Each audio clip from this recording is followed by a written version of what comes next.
عزیز طلباء السلام علیکم۔ گزشتہ دنوں آپ نے تفہیم میں شہد کی مکھی کا سفر کیا تھا، جس کے ذریعے آپ نے شہد کی مکھی کے بارے میں بہت کچھ جانا اور سیکھا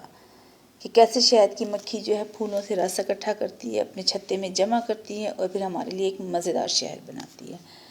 آج کے اس لیکچر میں ہم آپ کی کتاب گل لالہ کے صفحہ نمبر 83 پر موجود نظم شہد کی مکھی کو کریں گے۔ شہد کی مکھی، جس کے شاعر ہیں علامہ اقبال۔ علامہ اقبال کسی تعارف کے محتاج نہیں، ہماری قومی شاعر ہیں۔ انہوں نے اردو اور فارسی دونوں زبانوں میں شاعری کی ہیں اور ان کے مشہور شعری مجموعے جن میں بانگ درا، بال جبریل، ضرب کلیم وغیرہ شامل ہیں۔ انہوں نے نوجوانوں اور بچوں دونوں کے لیے بہت زیادہ شاعری کی ہے۔ بچوں کے لیے لکھی جانے والی نظموں میں پرندے کی فریاد، پہاڑ اور گلہری، مکڑا اور مکھی وغیرہ شامل ہیں۔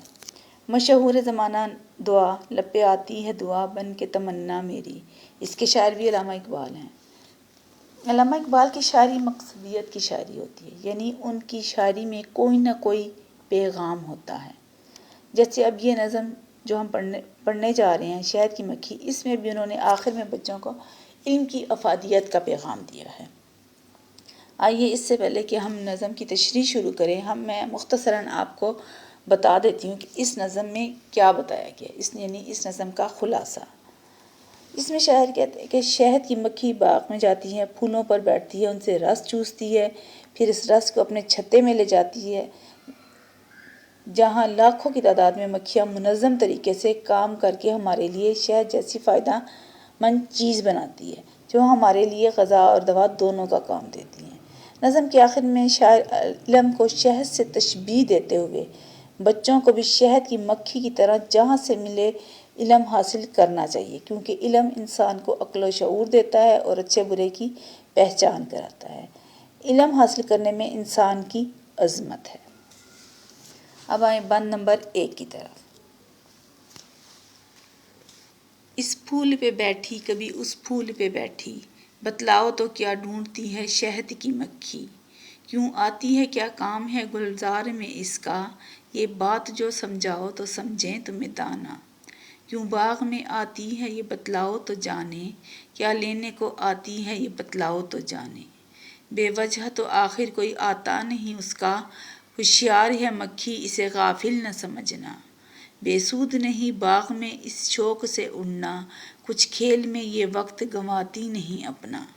کرتی نہیں کچھ کام اگر عقل تمہاری، ہم تم کو بتاتے ہیں سنو بات ہماری۔ یہ اس پوری نظم کو 3 بند میں نے تقسیم کر دیا ہے۔ یہ پہلا بند تھا۔ آئیے اب اس بند کے مشکل الفاظ کو ہم دیکھ لیتے ہیں۔ گلزار، جس کے معنی ہے باغ، دانا عقل مند، غافل لاپرواہ، بے سود بے فائدہ یعنی جس کا کوئی فائدہ نہ ہو، گنواتی ضائع کرنا، ضائع اس کو کرنا۔ اب اس بند میں شاعر جو ہے ہمیں شہد کی مکھی کا باغ میں آنا اور پھولوں پر بیٹھنے کا ذکر کرتے ہیں اور بتاتے ہیں کہ وہ باغ میں شہد کی مکھی باغ میں کیا کرنے آتی ہے اور پھر آ کر صرف ایک پھول پر کیوں نہیں بیٹھتی، وہ ہر پھول پر ایک پھول پر کیوں بیٹھتی ہے،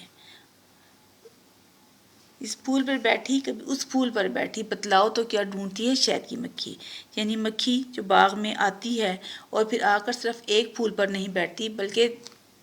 ہر پھول پر بیٹھتی، اس پھول پہ بیٹھی اڑی، پھر دوسرے پھول پہ بیٹھی اس پر اڑی، یعنی تم کیا سمجھتے ہو کہ یہ باغ میں صرف کھیلنے کودنے کے لیے آتی ہے، کیا کام اس کا باغ میں، وہ کیا کرنے کے لیے آتی ہے، وہ کیا چیز ڈھونڈ رہی ہوتی ہے، اور پھر وہ ایک پھول پر بیٹھ کے کیا وہ وقت تو نہیں نہ ضائع کرتی، لیکن وہ اس کے کوئی مقصد ہے۔ اگر تم یہ بات سمجھ جاتے ہو کہ وہ بے مقصد کسی وجہ کے بغیر باغ میں نہیں آتی، اس کے باغ میں آنا اور پھول بیٹھنا، اس کے پیچھے کوئی حکمت ہے، کوئی اس کا کوئی مصلحت ہے، تو اگر تم یہ سمجھتے ہو، اگر تمہیں یہ بات سمجھ میں آتی ہے، پھر تو تم بہت عقل مند ہو کہ مکھی جو ہے یہ جو آ رہی ہے باغ میں اپنے کسی کام سے آ رہی ہے، یہ وقت نہیں گنوا رہی، کسی کھیل کود میں یہ وقت نہیں ضائع کر رہی، اور یہ کسی شوق میں ایک پھول سے دوسرے پھول پر بار بار اڑ کے جا نہیں رہی ہے، بلکہ اس کے نیچے اس کے پیچھے اس کا کوئی کام ہے، یہ بے فائدہ اپنا وقت ضائع نہیں کر رہی ہے۔ اگر تمہیں اس بات کی سمجھ آتی ہے کہ مکھی کا باغ میں آنا، پھول بیٹھنا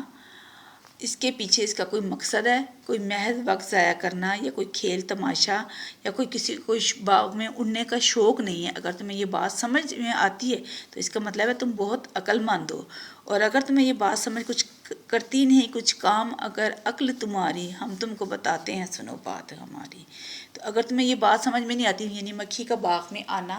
پھول بیٹھنا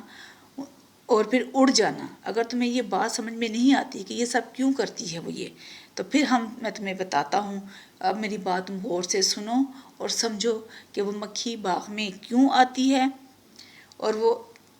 صرف ایک پھول پر کیوں نہیں بیٹھتی، ایک کے بعد دوسرے، دوسرے کے بعد تیسرا، وہ پھول کیوں منڈلاتی ہے، اس کے پیچھے اس کی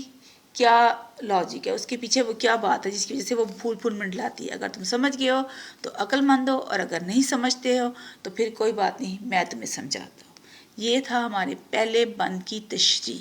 یعنی مختصر اور سادہ الفاظ میں آپ نے اس کو اپنے الفاظ میں لکھنا ہے۔ ایک ایک مصرے کو پڑھیں، مشکل الفاظ کے معنی میں نے آپ کو بتا دیے ہیں، آپ ایک ایک مصرے کو پڑھیں اور دیکھیں اور اس کو سادے الفاظ میں لکھنا شروع کریں۔ یہی آج آپ کا کام ہے۔ اس کے بعد ہم اس کو اگلے لیکچر میں ہم اگلا بند کریں گے۔ اللہ حافظ۔